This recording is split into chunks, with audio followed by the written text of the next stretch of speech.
দীর্ঘদিন নাটক সিনেমা দেখার পর আমাদের কিন্তু জগন্নাথ বিশ্ববিদ্যালয়ের সি ইউনিটের রেজাল্টটা পাবলিশ করেছে। এখন সি ইউনিটের কমন কিছু কোশ্চেন তোমাদের যে প্রশ্ন থাকে স্টুডেন্টদের, যে ভর্তি কবে থেকে শুরু হবে, মেরিট পজিশন কত দূর যাবে, ওয়েটিং লিস্ট থেকে আমরা সাবজেক্ট পাবো কিনা, এগুলো হচ্ছে কমন প্রশ্ন যারা জগন্নাথ বিশ্ববিদ্যালয়ে ভর্তি পরীক্ষা দিয়েছো তাদের।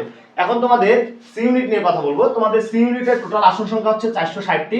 তো এখন কথা হচ্ছে মেরিট পজিশন কত দূর পর্যন্ত যাবে।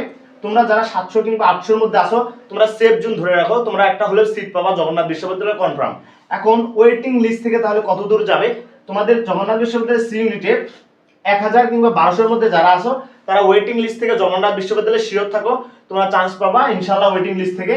তোমাদের পরীক্ষা হয়েছিল 72 মার্কের, জিপি এর উপর 28 মার্ক, টোটাল 100 মার্কের উপর ডিপেন্ড করে তোমাদের মেধা তালিকা প্রকাশ করেছে। এবং শুধু সি ইউনিট না, এর সাথে বলতে চাই তোমাদের এই ইউনিটের কিন্তু 860টা আসন সংখ্যা রয়েছে এবং এই ইউনিটের সেফ জোন হচ্ছে 1300 কিংবা 1400 এর মধ্যে যারা আসো তারা এই ইউনিটে সবাই চান্স পাবা। এবং হচ্ছে ওয়েটিং লিস্ট থেকে যদি আমি বলি 2750 পর্যন্ত বিগত সালে গিয়েছিল।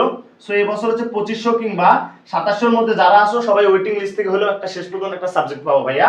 এখন দেখো তাহলে তোমাদের ভর্তি কবে থেকে শুরু হচ্ছে। তোমাদের জগন্নাথ বিশ্ববিদ্যালয়ে নোটিশ দেওয়ার সাথে সাথে আমরা ইউটিউব চ্যানেলে আপডেট দিয়ে দিব, যার কারণে তোমরা আমাদের ইউটিউব চ্যানেলটা সাবস্ক্রাইব করে রাখো যাতে পরবর্তীতে যে কোনো আপডেট দেওয়ার সাথে সাথে তোমরা পেয়ে যাও।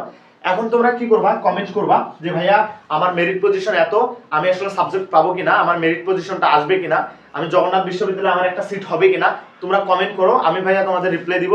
তোমরা জাস্ট কমেন্ট করে আমাকে তোমাদের মেরিট পজিশনটা জানাও।